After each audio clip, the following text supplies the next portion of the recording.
नमस्कार दोस्तों, कैसे हैं आप सब। दोस्तों, स्वागत है आपका हमारे इस वेल्थ क्रिएशन टिप्स के फाइनेंशियल एजुकेशन प्लेटफॉर्म पर। आपका थैंक यू सो मच आपके प्यार के लिए, आपके लाइक्स के लिए, आपके सपोर्ट के लिए।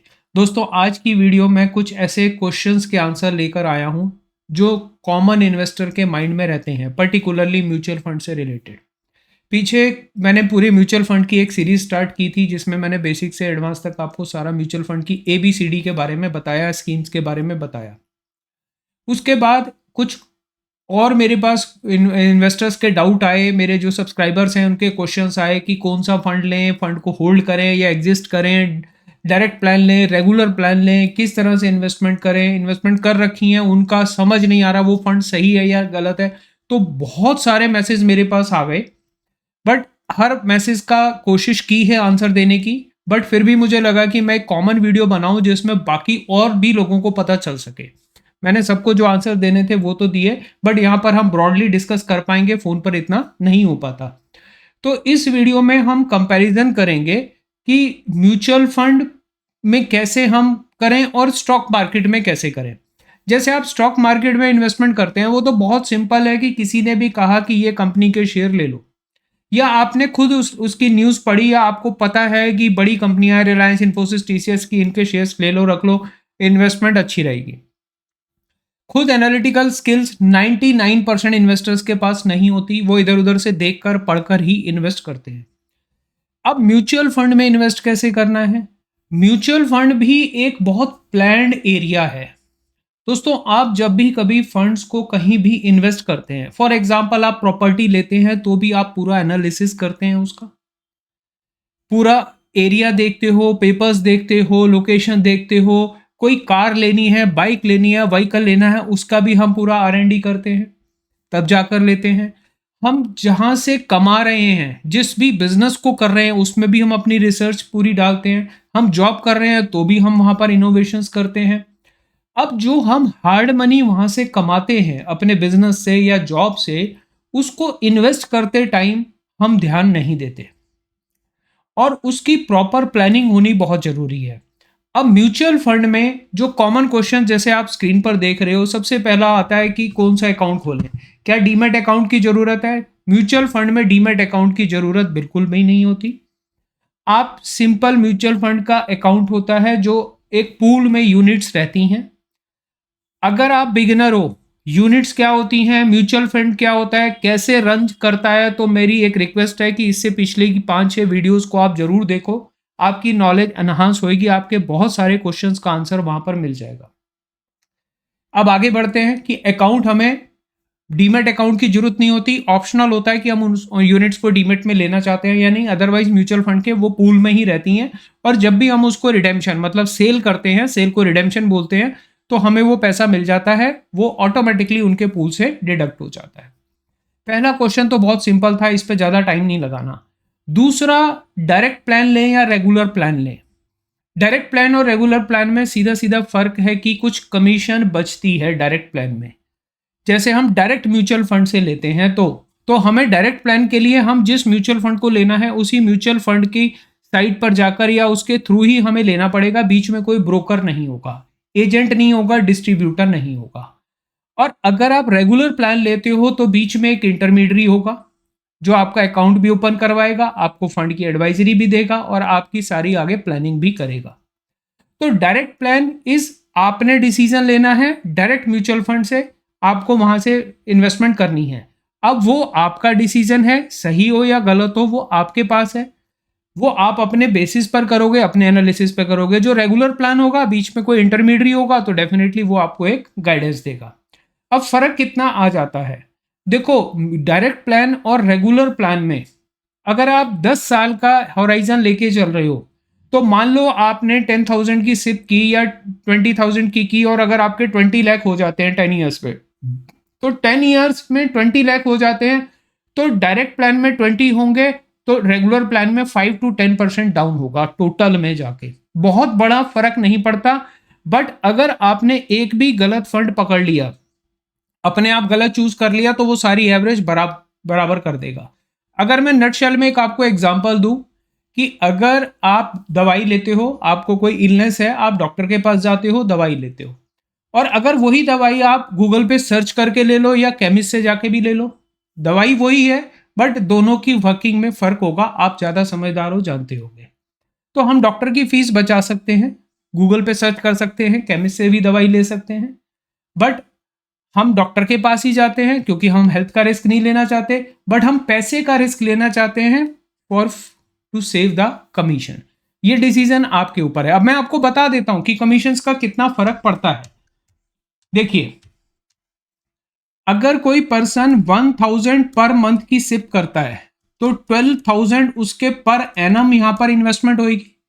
तो डायरेक्ट जो प्लान होगा, ये मैं सिप प्लान का बता रहा हूं आपको, जो डायरेक्ट प्लान होगा आपकी यहां पर कमीशन नहीं लगेगी। और जो रेगुलर प्लान होगा वहां पर 1% से लेकर 2% के बीच में म्यूचुअल फंड की कमीशन होती है।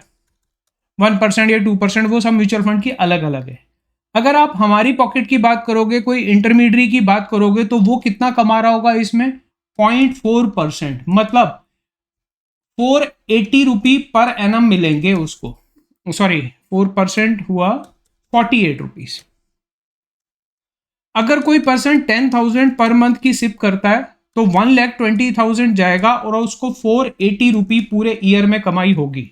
तो आप ये मत समझना कि हम म्यूचुअल फंड एडवाइजरी इसलिए कर रहे हैं कि हमें कोई कमीशन की लालच है। बिल्कुल भी लालच नहीं है। ये हमें पीनट्स की कमाई नहीं चाहिए, भगवान का दिया हुआ बहुत कुछ है। और हम आपको एक एजुकेशन और एडवाइजरी दे रहे हैं ताकि आपके म्यूचुअल फंड सही रहे। आपने एक भी गलत फंड पकड़ लिया तो वो रॉन्ग ना हो जाए। तो ये मैं आपको इसलिए समझाना चाह रहा हूं कि अगर कोई पर्सन 10 लाख रुपए भी लगा ले तो एक डिस्ट्रीब्यूटर को जाकर उसका 5,000 रुपये मिलेगा एक साल में। तो बहुत बड़ा फर्क नहीं पड़ता, बट अगर एक भी फंड गलत पकड़ा गया तो गड़बड़ सारी हो जाएगी। तो डायरेक्ट और रेगुलर में अब आप डिफरेंस समझ गए। What is difference between direct plan? Means आप खुद जज कर रहे हो, गूगल पे सर्च कर रहे हो, आप खुद जाके म्यूचुअल फंड ले रहे हो। रेगुलर प्लान में आप किसी इंटरमीडियरी, किसी ब्रोकर, किसी एजेंट के थ्रू ले रहे हो। डेफिनेटली ब्रोकरेज लगेगी, बट अगर आप 15-20 साल के होराइजन में जाओगे, जो आपका डायरेक्ट में इनकम आएगी और जो इनडायरेक्ट रेगुलर प्लान में आएगी, हार्डली 5 to 10% का डिफरेंस होगा। मैं आपको आप पूरा इस पे रिसर्च पेपर है, इस पे पूरा डिस्कस किया जा सकता है। सेकंड सबसे बड़ा क्वेश्चन है, इन विच म्यूचुअल फंड टू इन्वेस्ट। अब क्वेश्चन आता है, मैसेज आते हैं कि सर म्यूचुअल फंड बता दो।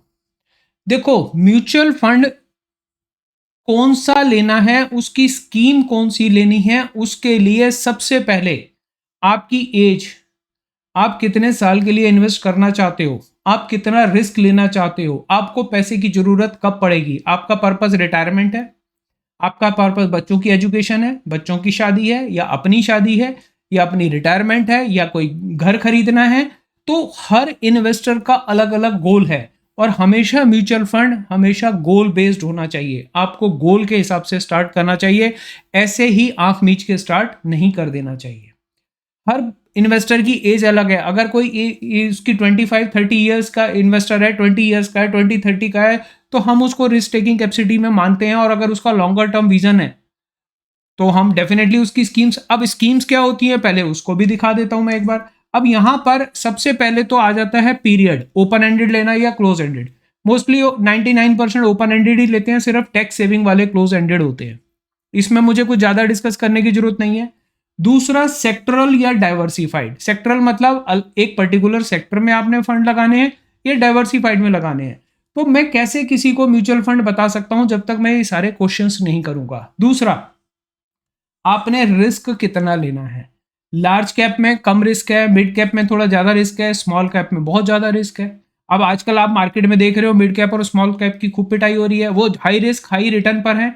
आप कितना रिस्क लेना चाहते हो, ये आपकी एज, आपका गोल, आपकी प्लानिंग पे डिपेंड करेगा। अब मान लो कि आपने कहा कि मुझे तो 4-5 ईयर्स के बाद पैसा चाहिए जल्दी, तो आप अगर लार्ज कैप मिड कैप में फंस गए तो ये कई सालों तक चलने वाले भी नहीं है जब इनमें नुकसान आता है। तो ये भी आपको समझ के चलना है। दूसरा, किस इन मार्केट के लेवल पर आप एंटर कर रहे हो। मार्केट इस टाइम ऑल टाइम हाई पर है, वहां पर आप लमसम लगा रहे हो तो टोटली रिस्की है, सिप लगा रहे हो तो भी थोड़ा सेफ है। अभी मैं उस टॉपिक पर भी आता हूं।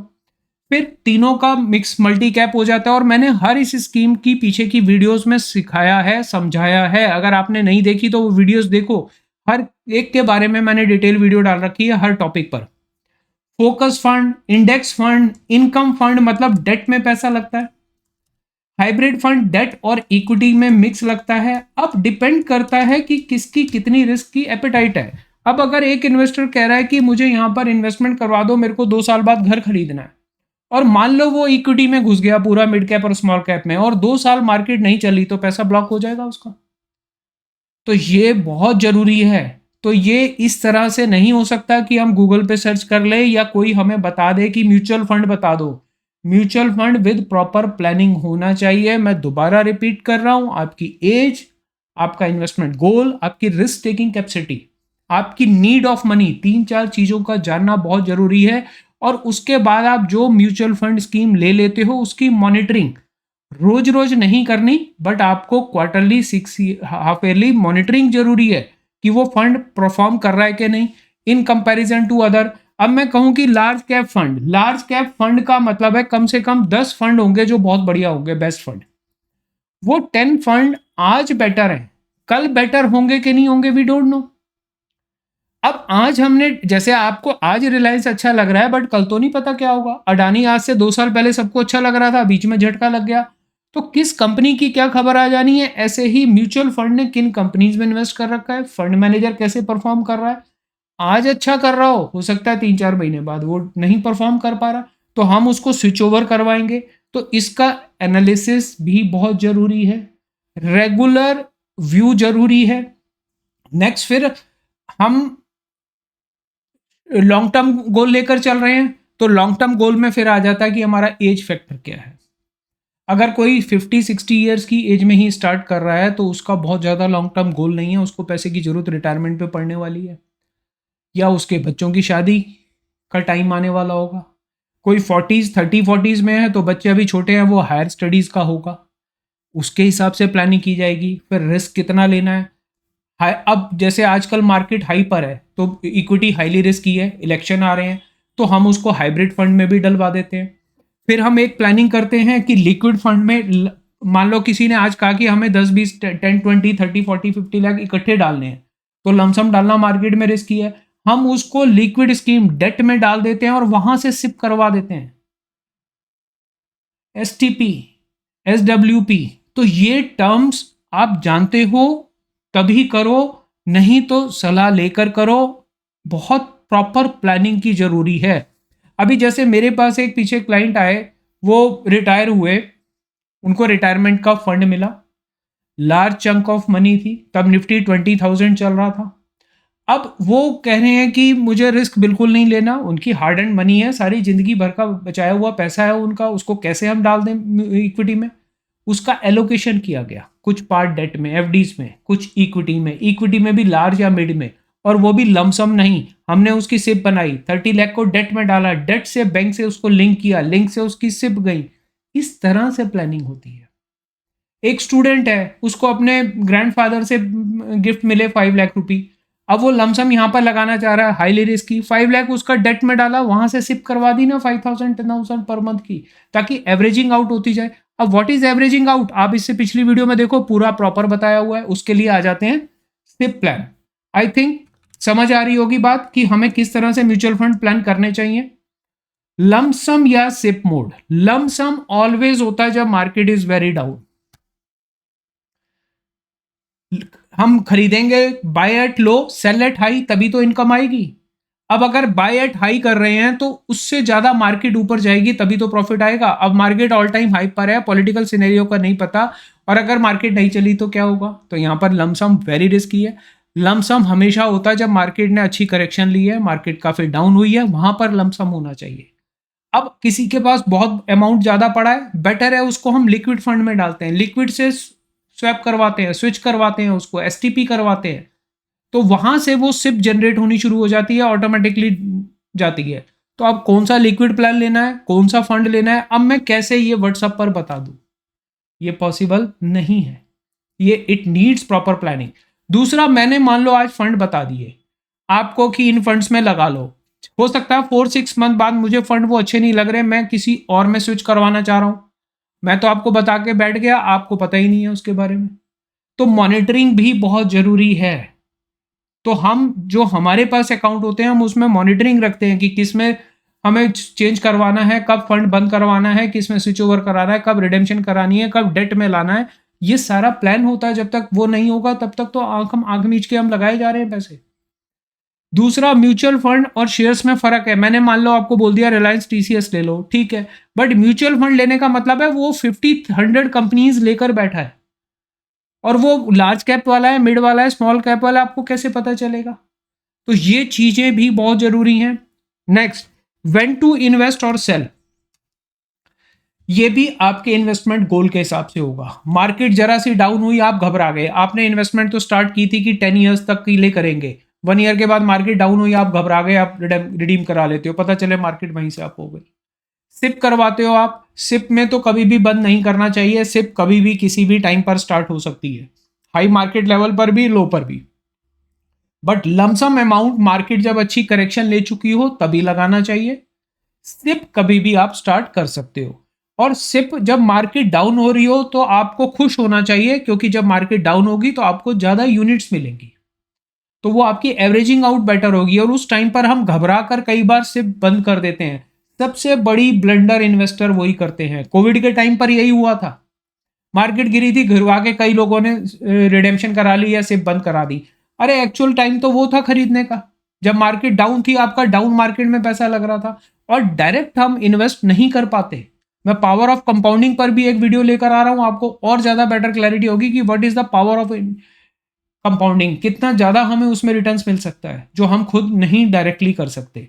तो व्हेन टू इन्वेस्ट और सेल का मतलब है, लमसम कर रहे हो तो wait for the correction, SIP कभी भी स्टार्ट कर सकते हो, सेल आप तभी करो जब आपका इन्वेस्टमेंट गोल पूरा हो गया है, वो रिटर्न जो एक्सपेक्ट कर रहे थे वो आ गई, या जब आपको पैसे की जरूरत है तब आप सेल करो। अदरवाइज मार्केट के अप डाउन से घबराकर बाय सेल म्यूचुअल फंड में मत करो। Mutual fund not for trading, mutual funds are for long term investments. Wealth creation उन्हीं का हुआ है जिन्होंने लॉन्ग टर्म इन्वेस्टमेंट की है। मैंने लास्ट वीडियो में अपने कुछ क्लाइंट्स की मैंने अकाउंट्स भी दिखाए हैं कि 5-6 साल से वो सिप मोड में है। 1000 के कितने हो गए, 10,000 के कितने हो गए, आप देखो कि कितनी पावर ऑफ कंपाउंडिंग है। और पावर ऑफ कंपाउंडिंग पे एक सेपरेट वीडियो आएगी तो और आपको ज़्यादा क्लैरिटी होगी। तो आई होप कि आपको ये सारे क्वेश्चंस का आंसर मिल चुका होगा।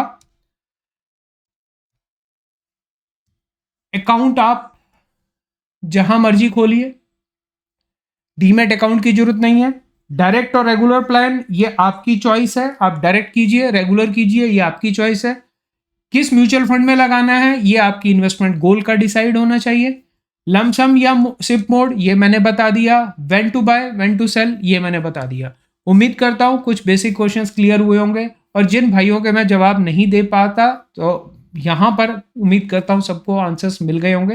बाकी कोशिश तो रहती है कि 99% सबको आंसर जाए, कोई एक आध रह जाए तो उसके लिए सॉरी। ठीक है जी, मिलते हैं जल्दी से नेक्स्ट वीडियो में। Wish you all the best, take care, bye bye.